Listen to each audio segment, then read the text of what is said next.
नमस्कार दोस्तों, स्वागत है आपका A to Z स्टोरीज अद्भुत ऑफिशियल पर। साधु संत फकीर गुरु रहबरों की सदा ही जय जयकार। बहुत समय पहले की बात है, एक फकीर, एक संत महात्मा एक स्थान पे अपनी कुटिया बनाकर रहा करते थे। वो फकीर बड़े ही विनम्र, दयालु और परोपकारी। तो जब भी उन्होंने एकांत में होना, एकांत में जाना, तो पूरी एकाग्रता के साथ उन्होंने उस खुदा की बंदगी करनी, उस रब की, उस ईश्वर को याद करना, पूजा करनी उनका। और दूसरे जगह उन्होंने अपने पास आए हुए दुखी लोगों के दुखों का जो है वो समाधान भी करना। अब हुआ क्या कि उन फकीर जो थे वो उन फकीरों से, उनके कर्मों से खुश होकर परमात्मा जो था वो बेहद खुश था, बेहद प्रसन्न। तो उन्होंने वरदान देने के लिए धरती पे एक फरिश्ते को भेजा, दूत को भेजा। तो अब दूत जब आया तो जो फकीर थे उन्होंने उस दूत का बड़ा ही अच्छी तरह से स्वागत किया, उसके आने का कारण पूछा।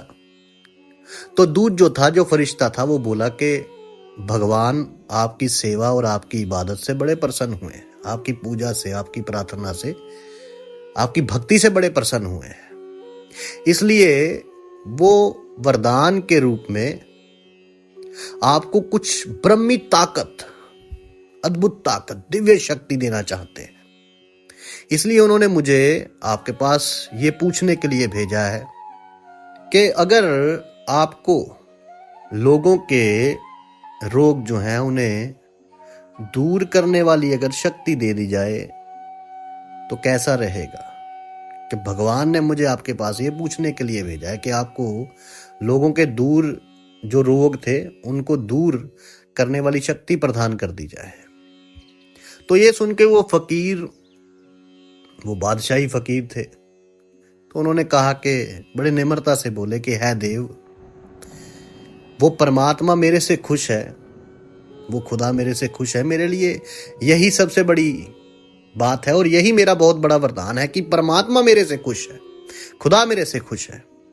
तो मुझे कोई शक्ति नहीं चाहिए, क्योंकि मैं उस सच्चे रब के कानून में दाखिल बिल्कुल नहीं होना चाहता। यानी कि जो उनका कानून है, जो उन्होंने बनाया है, जो किसी को मिल रहा है, उसमें मैं दखल अंदाजी नहीं देना चाहता। अब जब उस फकीर महात्मा ने रोग मुक्त करने की शक्ति लेने से इनकार कर दिया, तो वो दूत, वो फरिश्ता फिर बोला कि फिर ऐसा कीजिए कि आप दुष्टों को सही रास्ते पे लेकर आने वाली शक्ति को ग्रहण कर लो। तो वो फकीर, वो महात्मा फिर बड़ी निम्रता के साथ बोले कि पापियों को सही रास्ते पे लेके जाना तो आपके जैसे दूतों का काम है, फरिश्तों का काम है। अब ये सुन के देवदूत और भी ज्यादा हैरान हो गया। उसे बिल्कुल भी विश्वास नहीं हो पा रहा था, क्योंकि उसने अपने जीवन में बड़े संत देखे थे, उस फरिश्ते ने बड़े साधु देखे थे, लेकिन ऐसा मस्तों जैसा फकीर देखा ही नहीं। तो उन्होंने कहा कि बस ठीक है, परमात्मा मुझे मेरी भक्ति से प्रसन्न है तो और मुझे क्या चाहिए। तो निस्वार्थ प्रेम देखकर फरिश्ता बड़ा हैरान हुआ, भक्ति भावना पे, निर्लेपता से बड़ा खुश हुआ वो फरिश्ता भी।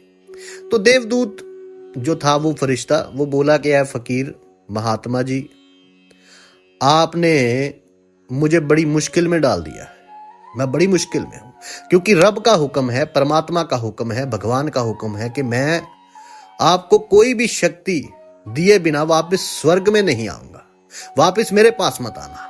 उन्होंने मुझे ये कह दिया है, इसलिए मेरे पर कृपा कीजिए और कोई ना कोई शक्ति जरूर स्वीकार कर लीजिए, मेरे पे कृपा कीजिए।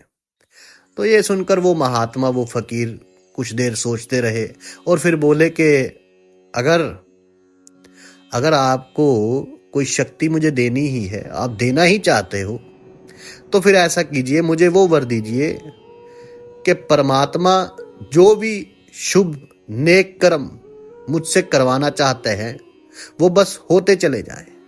जरा गौर कीजिए कि वो ईश्वर, वो परमात्मा, वो खुदा जो भी मुझसे नेक कर्म करवाना चाहते हैं वो होते चले जाएं, और जहां से भी मैं गुजरूं वहां के लोग अपने आप ही रोगों से मुक्त होते जाएं। अब ये सुनकर देवदूत, वो फरिश्ता बोला कि इसी तरह ही होएगा, ऐसा ही होगा। उसने उन फकीर महात्मा के जो परछावा था ना, जो साया था उनका, परछावा जो होता है, जो परछाई होती है हमारी, तो वो जो फकीरों का परछाई थी, उन्होंने उस परछाई को रोग मुक्त करने की शक्ति प्रदान कर दी और फिर वापस चला गया। अब इधर जहां से वो फकीर गुजरते लोग तंदुरुस्त हो जाते, लोग तंदुरुस्त हो जाते। अब वो फकीर महात्मा जब गुजरते लोग ठीक होने लग पड़ते, जहां भी बीमार होते, रोगी होते लोग वहां से ठीक हो जाते। अब इस बात का ना तो फकीरों को पता चलता कि हुआ क्या है, कि किस तरह, और लोगों को भी नहीं पता चलता कि आखिर कैसे उनके कष्ट दूर हो गए। वो चुपचाप गुजरते जाते और लोगों के रोग दूर करते जाते, अपने आप ही होते जाते। और उन फकीरों को, वो जो फकीर थे, वो जो संत थे, महात्मा थे, उनको कभी इस बात का एहसास भी नहीं हुआ कि वो उस सच्चे रब के, उस परमात्मा के, ईश्वर के, भगवान के कितने करीब थे।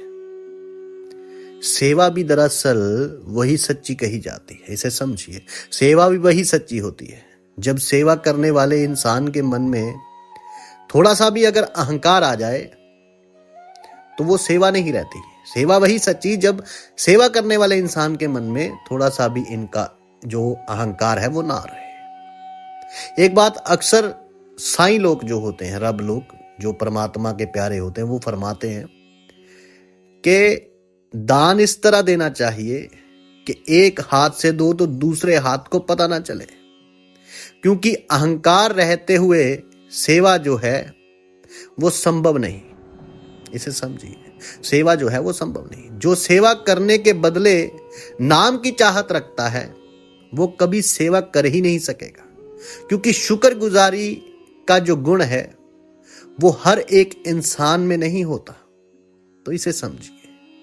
सिफत सलाह ना मिलने पर कई लोग ऐसे हैं जो सेवा जैसे कर्म जो है वो छोड़ देते हैं, छोड़ बैठेगा, क्योंकि अगर उसे ये लालसा होगी कि मैं कोई सेवा करूं और मेरा नाम हो, सिफत सलाह मिले, तो वो एक ना एक दिन वो सेवा कर्म छोड़ बैठेगा।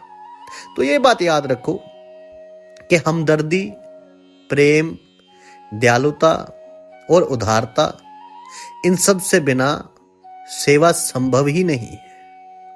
और ये तो फकीरों ने फरमाया है कि जो लोग मनुष्यता की सेवा करते हैं वो रब की सेवा करते हैं। एक संत बड़े महान हुए हैं जिनका नाम था वासल। उन्होंने भी फरमाया कि एक रुख की पहचान उसके फलों से होती है, एक रुख की पहचान उसके फलों से होती है, और एक इंसान, एक मनुष्य की पहचान उसके कर्मों से होती है। और इस बात को हमेशा याद रखिए कि कभी भी कोई सेवा करते वक्त ये मत सोचिए कि कोई मेरी प्रशंसा करे, कोई मेरा दिखावा हो जाए या सिर्फ सलाह मिले। वो एक अलग बात है, किसी को इंस्पायर करना एक अलग बात है, लेकिन एक बात याद रखिए कि कभी भी कोई भी सेवा जो होती है, कोई भी जो नेक कर्म होता है, वह कभी गुमनाम नहीं रहता, वो कभी ना कभी दुनिया के सामने आएगा ही आएगा। तो जो भी इज्जत का बीज बीजता है उसका नतीजा उसको दोस्ती की फसल के रूप में मिलता है, इसे समझिए। और जो भी अपने अंदर दयालुता ये बनाई रखते हैं, प्रेम बनाई रखते हैं, फकीरों ने फरमाया है, जो प्रेम और दयालुता बनाई रखते हैं उसको बदले में प्रेम जो है वो प्राप्त होता ही होता है, रब की तरफ से होता ही होता है। वो रब के इतना करीब हो जाता है कि उसे खुद भी इस बात का ज्ञान नहीं रहता वो कितना करीब हो गया। तो इसे समझिए, वो जो दिव्य शक्ति है वो सब में होती है, क्योंकि जहां आपकी मुस्कुराहट पहुंचेगी, दूसरा मुस्कुरा देगा तो उसको कुछ पल के लिए अपने कष्ट दूर समाप्त होते हुए ही नजर आएंगे। किसी रोते हुए को मुस्कुरा देना, उसको कुछ पल की खुशी देना, किसी भूखे को कुछ खिलाना, किसी प्यासे को कुछ पिलाना, राह पर पत्थर गिरे हैं उनको हटाना, ये फकीरों के ही कार्य है। वो रूह ऐसी बना देते हैं, वो परमात्मा की नजर हो जाती है उन पर।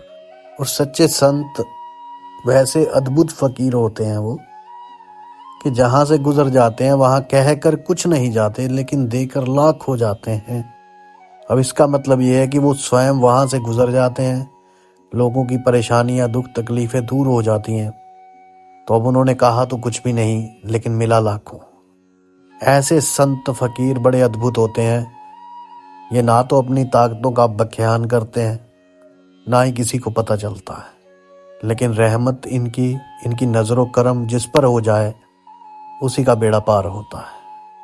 तो फरिश्ते भी सच्चे संत को झुककर प्रणाम करते हैं, क्योंकि उनका वो देना चाहते हैं, लेकिन वो मांगता ही नहीं है, कुछ चाहते ही नहीं है। ऐसे फकीर होते हैं। साधु संत फकीर गुरु रहबरों की सदा ही जय जयकार। जल्दी मिलते हैं एक नई वीडियो के साथ। तब तक के लिए आप सबका धन्यवाद। आप सबके भीतर बसे उस परमात्मा को मेरा प्रणाम।